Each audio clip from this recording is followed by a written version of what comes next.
I'm Anil Kumar, and in this video we will discuss chapter 7.5 Arithmetic Series. Now I'm going to discuss few concepts. I think they will be very important for you to solve 50% of the questions from your textbook.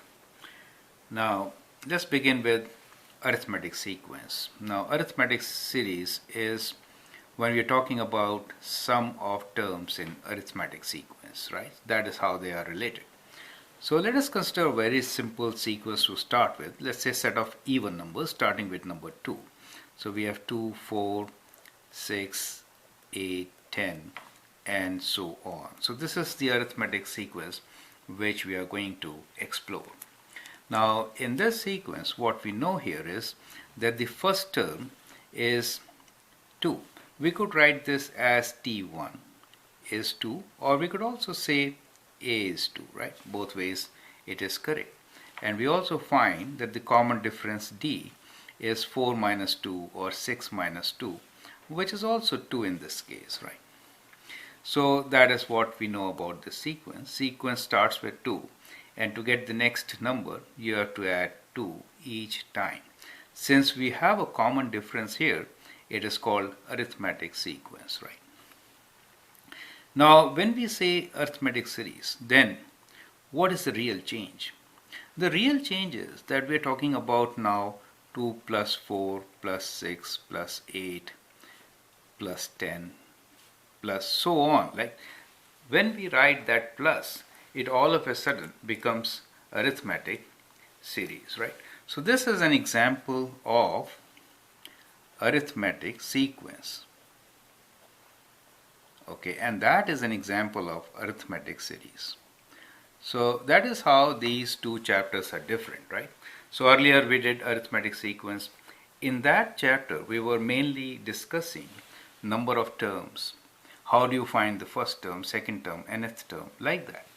Now in arithmetic series we are more interested in what? Finding sum of terms. So when it comes to arithmetic series, we are more interested in sum of terms. So that is the key idea. So now we will discuss how to find sum of terms in arithmetic series. So we'll keep it very simple. So we'll again take the same example and let us see how to find sum of 1, 2, 3, 4, these 5 terms, let us see, right?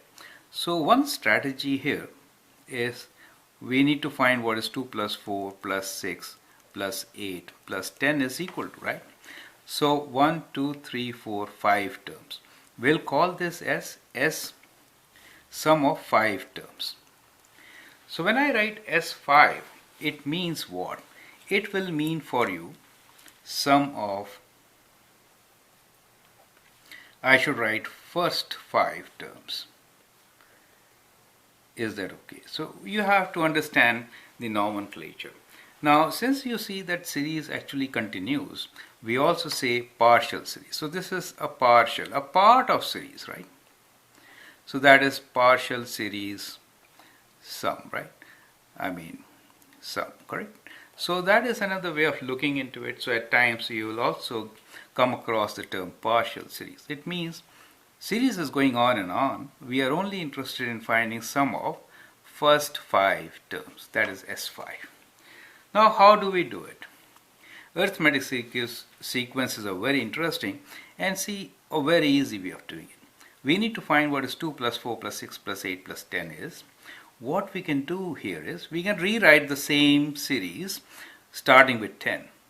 Reverse it, right? So we get 10 plus 8 plus 6 plus 4 plus 2, right? So once I do that, and then what? Then let me add them up, okay? If I add them up, what do I get?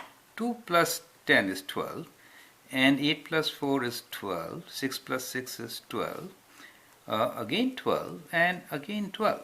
So what we really get is same number. And how many times? 5 times. The number 5. You get the idea. So what we did is we had a series, we flipped it and added in the reverse order. It always happens with every arithmetic series, right? So I don't have to take a general term to show you. It's already given in your book. But basic concept is here. What you see is sum of first term. This is your first term, T1, and that is your fifth term. When you add them up, you get 12. You get the idea. But what you got is 2 times s of 5. Is that okay? Twice, because you added them twice. Do you get the idea? So what is s of 5 equals to? How many 12s do you have? 1, 2, 3, 4, 5.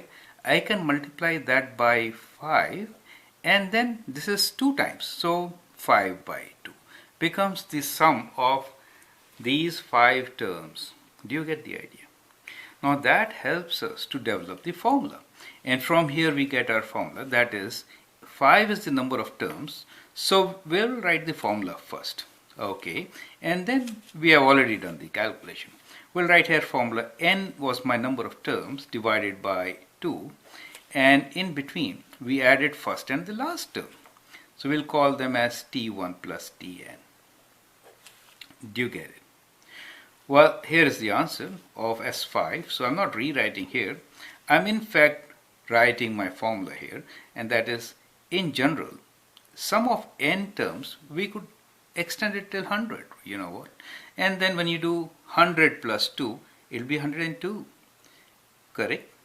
And then you can find how many terms are there, and then use the formula. So the formula here is S of n in general is half of number of terms times first term plus nth term, correct?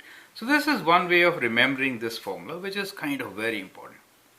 The other way to remember this formula is kind of like this. Let me rewrite this formula as n times T1 plus Tn divided by 2. So this time what I did was, you can see the change. This 2, instead of placing here, I placed it here. What difference does it make? Well, it makes a difference as n times, that is average sum of first and last term. So it is average of these two numbers, right? We can say average sum of first and the last term. Is that okay? When I divide the two numbers by 2, add them and divide by 2, I get average of the two, then the center value, correct? And average value multiplied by number of terms give me sum of all the terms. Does it make sense? It does, right? So this sum formula is very interesting and easy to remember, right? So the whole idea of this first video is to understand the concept. So what you understand here is, when we talk about arithmetic series, we should have an arithmetic sequence to begin with. At times you may have to prove that the sequence is arithmetic by finding common difference. So 4 minus 2 is 2, 6 minus 4 is 2, 8 minus 6 is 2. Add 2 each time to get the next term. It is an arithmetic sequence. When we say series, we are really referring to addition of that sequence. So it is normally written as 2 plus 4 instead of comma. You'll find a change. And that change brings you from 7.1 to 7.5. This is the change. You should appreciate that change, okay? Now, we have given you a very simple way of understanding how to add the terms in given arithmetic sequence. Addition process is simple. Just flip this whole sequence, add them up. What you'll find is that first and last term sum is repeated n number of times, and therefore the sum of the series is half of n times first term plus last term. And what we also explored here is that the same formula could be treated as average value of first and last term times number of terms gives you sum of terms in an arithmetic series. Now with this concept, what you can do as an exercise is find sum of first 100 even numbers, first 100 even numbers, okay? Not numbers between 1 and 100. Find sum of first 100 even numbers, right? So that is a question which you could do and test your understanding about this concept. We'll extend it further in the next video. I'll appreciate if you go through these videos in a sequence, and the whole idea is we'll take up some questions from the test paper, some questions from your textbook, and lay a good foundation so that you can do all the questions on your own and score 90 plus in your test. I hope that helps. Thank you and all the best.